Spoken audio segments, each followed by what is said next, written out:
The other beauty of this ayah, Allah Azza wa Jal didn't say fi sudurihim maradun. He said fi qulubihim maradun. There's a big difference between sudur and qulub. Let me explain that to you. I think most of you know Surah An-Nas. Alladhi yuwaswisu fi sudurin nas. We don't say alladhi yuwaswisu fi qulubin nas. We say alladhi yuwaswisu fi sudurin nas. If it said qulubin nas, you would have translated the one who whispers in the hearts of people. That's not what it says. It says the one who whispers in the chests of people. Now there's a difference between the heart and the chest. The chest is actually a dharf. It's a place. The thing inside this place, the treasure inside this place is the heart. Shaytaan has access not to your heart. Shaytaan has access to your chest. Think of the heart as your home. And think of the chest as the fence around your home, the front porch, the backyard. Shaytaan has access to your property, but he can't walk in until you open the door. You understand? The heart is your home, and that's locked. You can't let him in. But he will come and knock. Hey, you want to listen to something? Hey, I got something for you. Our job is to sense when Shaytaan is knocking on our hearts. Because he's close, he's in the chest. He is in the chest. And he will whisper in the chest. And when someone's knocking on the outside, can it be heard inside? Can it be?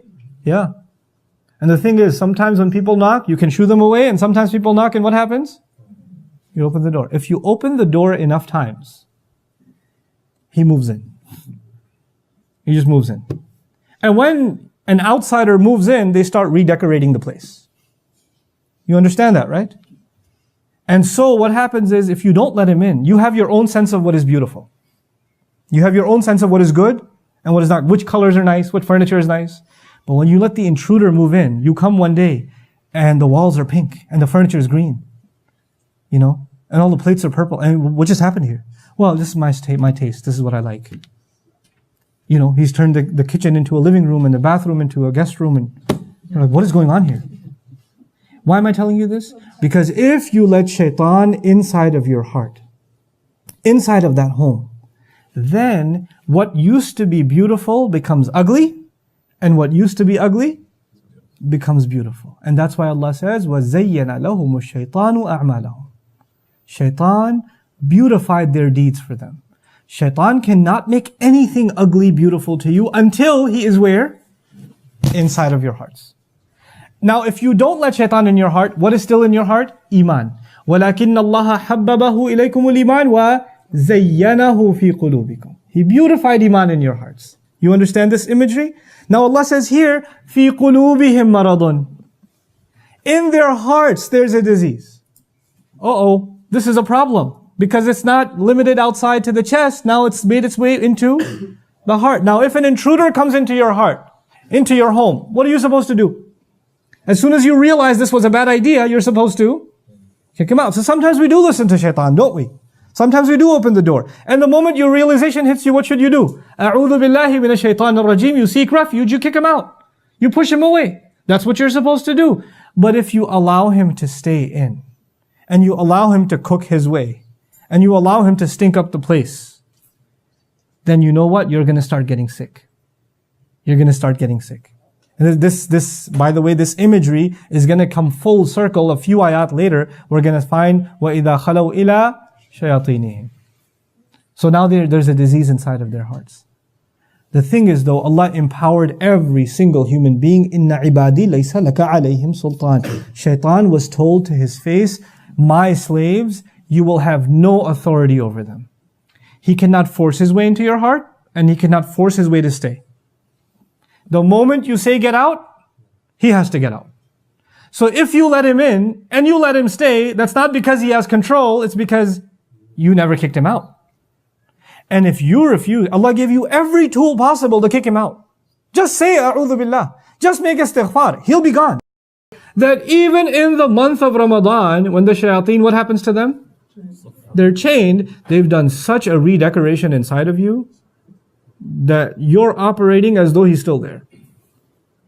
He's autopilot. Shaitan's not there, but you're doing his work anyway. Because they're shayateen al-insi wal-jinn. You ever wonder why Allah says they're shayateen, they're devils of the human beings and the jinn? There are devils that are jinn, obviously. But how can devils be human? You know the human beings who let Shaytaan inside and let him stay for a long time? They become them. They convert. They just become shayateen. Subhanallah. Allah says about these munafiqun that they have a serious disease inside of their hearts. And their disease, by the way, that disease isn't just doubt. That disease was also cowardice. They were cowards. They weren't willing to stand up for this religion. And I told you, their hypocrites cannot be compared to our time. But we have a similar problem. Not the same problem, but certainly a similar problem. There are going to be 3 reactions to Islam even today. There are going to be people who say, La ilaha illallah, Muhammadur Rasulullah, sallallahu alayhi wasallam, and they will take pride in it. And they will see it their honor that they're Muslim. And no matter what, nothing is above Allah's word. Nothing is above the words of the Prophet sallallahu alaihi wasallam. The obedience to them is supreme. That guidance is beyond criticism. And they believe that in their heart of hearts. Even when they make mistakes, they know the mistakes are theirs. They can be flawed. They can be mistaken. The deen of Allah is not mistaken. The deen of Allah has no problems. The deen of Allah has no criticism. On the other extreme, you will get people who absolutely hate Islam and the Muslims. You're going to get those people. They're going to be on the other extreme. And guess what you're going to get in between? We should have a little bit of compromise. We don't have to be that, stern in our belief in the Quran. We could take things lightly a little bit. After all, it is 2016. We have to just, go with the times a little bit. That reaction of let's just kind of work both out a little bit. Because, if you really truly believe, you might become too extreme. So we have to balance both sides. That's actually a byproduct of that original hypocrisy that used to exist back then. Our deen, by definition, is already balanced. Thank you very much. You don't have to come in and offer it your version of balance. It's already got the best of this world and the next, balanced for us by Allah Himself. So when you come along and I come along and say, you know what, let's have a balanced approach to Islam.